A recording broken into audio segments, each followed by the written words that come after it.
So I'm General Sir Richard Barrons. I'm a former commander of what was once called Joint Forces Command. It's now known as Cyber and Specialist Operations Command, so former chief.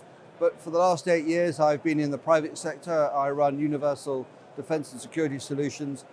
But the reason I'm stood here is I was one of the architects of the 2025 Strategic Defence Review.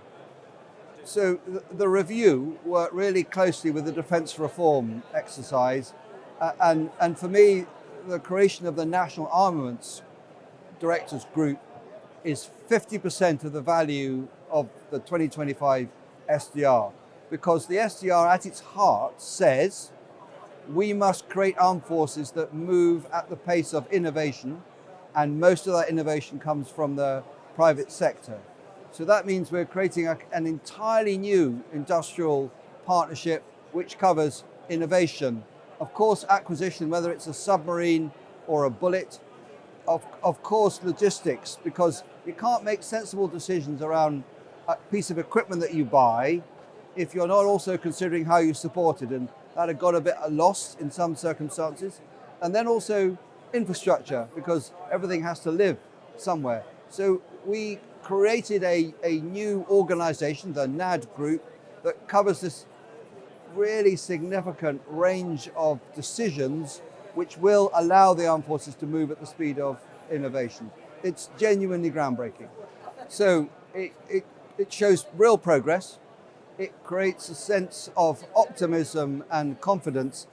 It also creates a sense of expectation, because we've built the team now, but there's an awful lot to do to work with private capital, with industry big and small, in creating this new relationship called a partnership that will deliver the goods. And we know there's quite a lot of cynicism abroad that, well, the MOD will go back to working like it normally does when the heat's off. The heat's not going off. So it's great to see the team forming up. Now it's got to get to work.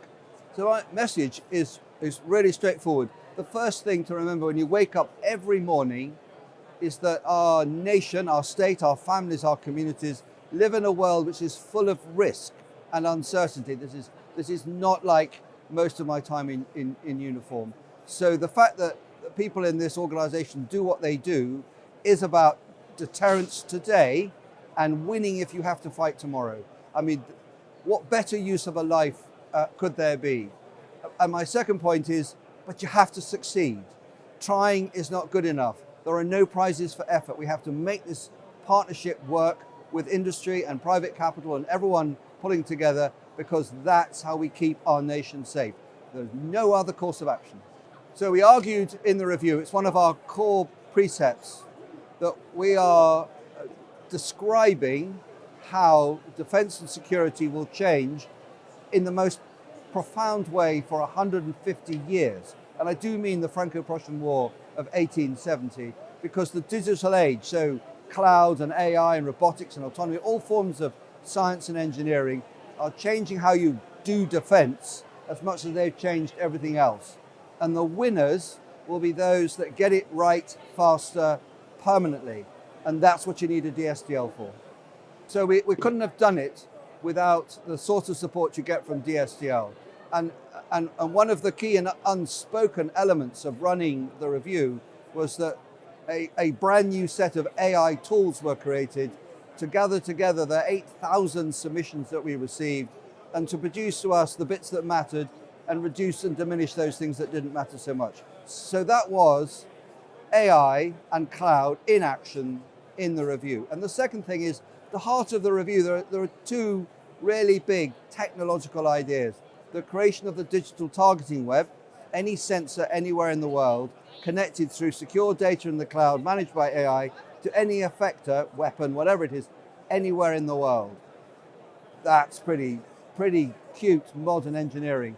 And then those sensors and those effectors are going to change from the things I know best, so people manning ships, tanks, aircraft, to where we are clearly headed, which is, yes, some of those, but a lot of uncrewed systems and increasingly autonomous. And in the conduct of the review, we needed scientific and engineering expertise to keep assuring us that was possible, to tell us how fast you could go and where the early wins were. That's science in action. So the key word is partnership. We've left a world where you would write a specification and take some years over it in detail about the thing you then want industry to make. And industry then said, well, we'll get your specification, but actually we can do better than that. You said, no, we've written a specification. And what we want now is the operator, military, civil servant, sitting with the technician and the engineer, so that the operator and the engineer are collaborating on how you move at the speed of innovation. There isn't any other way that this is really going to work. So my final message is, we've had a review and we have a program, and it runs over 10 years, and that's governed by affordability over time. Everybody knows there's a difference between the path we want to go down and our ability to do it quickly enough. So the first thing this team is doing is building that outcome. The second thing this team is going to do is, when the world turns against us, we'll have to go faster. So build this team and expect to go at the pace of not the program, but world events. That'll be the big test, and I reckon that's not far off.